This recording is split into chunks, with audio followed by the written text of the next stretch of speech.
Take it easy, Elena, he whispered, his voice a low hum against the quiet tension in the room. I should have pulled away, shouldn't I? When his fingers, rough from work yet unnervingly gentle, brushed against the ache in my thigh, I didn't. My eyelids fluttered shut. Then he murmured so softly I nearly missed it. I just don't want you to hurt anymore. Elena. The name carried care, concern, and innocence that masked the storm it had just set in motion. That one sentence unlocked a door I'd long forgotten existed, and in that instant, the woman I thought I was began to unravel. If you've ever swallowed your truth, forced it down in the name of what's right rather than what feels right, stay with me. This isn't about guilt alone. It's about the raw, unspoken realities we cage within ourselves. Years ago, a logging truck on a rain-slicked highway in coastal Maine claimed my independence in a single moment. It struck my passenger side, spun my small sedan like a forgotten toy, and left me in a haze of antiseptic and morphine for 3 weeks. My legs were locked in steel, my hips bolted together. Pain became my closest companion. Surgeons called it a miracle. Fortunate, Elena, they said. Fortunate when every shift in bed reminded you that your body is no longer your own. I hadn't just lost mobility. I'd lost the vibrant woman who ran the Oak Haven Community Library, who hiked cliff trails on Sundays, whose laughter once filled the streets. She was gone. Mornings bled into one another, shrouded in a silence that magnified the foreignness of my own body. The reflection staring back at me was a stranger, eyes tracing landscapes of suffering I didn't recognize. I became a cautionary. Tale whispered about in the aisles of the local market. Such a shame. She used to be full of life. Then Liam came into my life. Taller, confident, with a quiet strength that seemed to fill the spaces my accident had hollowed out. He moved through our salt-worn, cluttered house with understated ease, helping where I struggled. Hand steady, he lifted me with a grace that belied my dead weight. Amid the fog of painkillers and the chill of linen sheets, something else stirred, not just care, but recognition, understanding. I didn't expect it, yet the thought that I might need it gnawed at me. We met when he volunteered at the library, drawn by my love of books and the quiet chaos of recovery. Over months, trust grew. He laughed at my stubbornness, reminded me to take my medication, shared stories that made the small apartment feel alive again. Slowly, a real connection formed, not just caretaker and patient, but two adults finding solace in each other's presence. I was 44, Liam 27. Life had a cruel way of rewriting scripts. The accident had stolen my independence. My job, even the simple dignity of climbing stairs or washing my hair. Each day was a reminder of the body I'd lost. And yet, Liam stepped into that void without hesitation. Take it slow, he'd said one afternoon, his voice warm, gentle, steady. I'll be here. Our Oak Haven house, perched at the end of a windswept lane, rarely saw the weak winter sun. The old heater ticked and groaned, a relentless rhythm against steamed-up windows. Most days, the sky was the color of dishwater. On nights when the nor'easter howled, the house seemed to keen, a lonely sound echoing the ache in my bones. Just the two of us. He did everything, groceries, cooking, bathing, transferring me. His strength was a gentle cradle. He told bad jokes to make me laugh, reminded me about medications. Never once did I feel like a burden, but the loneliness lingered, cold as a serpent coiled in my chest. A peculiar isolation settles in when your body becomes a prison. The world quietly erases you when you're no longer fully independent. I once so capable, barely recognized my reflection, thought it began like any other evening. I curled on the sofa, legs throbbing with a deep ache, the coastal chill seeping into my marrow. Liam knelt beside me, rolling up my sweatpants, his warm, rough hands pressing against my skin. Hurting again? he asked softly. I nodded, avoiding his gaze, my senses alert to every nuance of touch. Relief pulsed through me where painkillers could not reach. But this time, something shifted. His thumb traced slightly higher, just an inch, barely noticeable. My breath hitched. The silence thickened, charged with unspoken electricity. Sorry, he whispered, hand recoiling. Too late. The warmth lingered like a brand. I murmured, It's fine. Too quick, too breathless. His gaze searched mine, dark and unreadable, before he deliberately continued, pressing a fleeting warmth along my calf. You're all right, he said, all right. I wasn't. Not even close.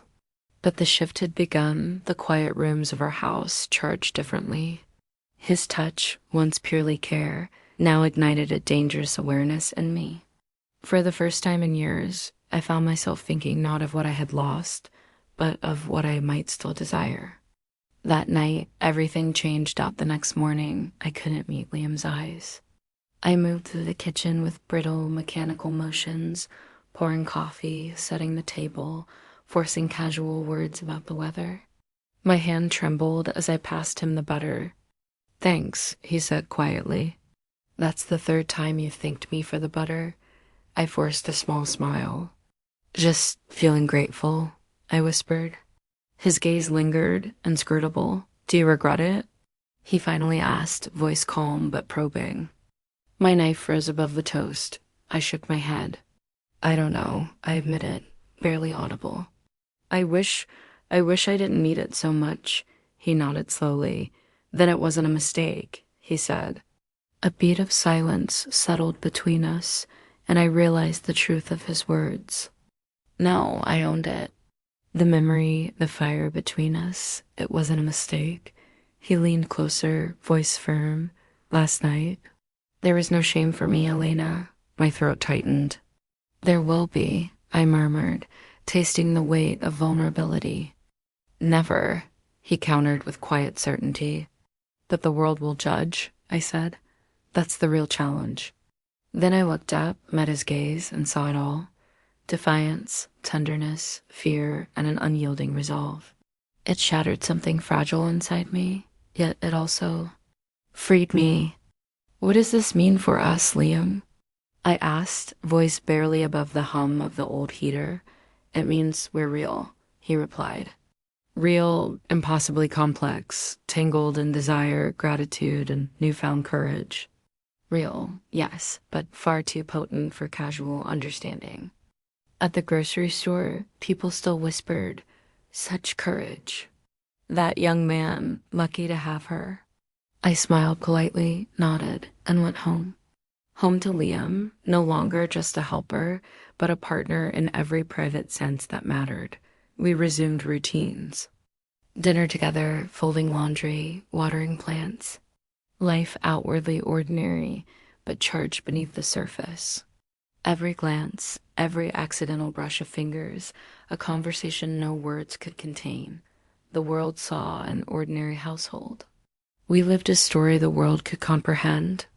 But behind drawn curtains and the quiet stretches between chores, there was something more, a subtle, potent awareness that we carefully avoided naming aloud. Sometimes, a simple gesture carried an avalanche of meaning. Liam's hand brushing mine as we reached for the same cup.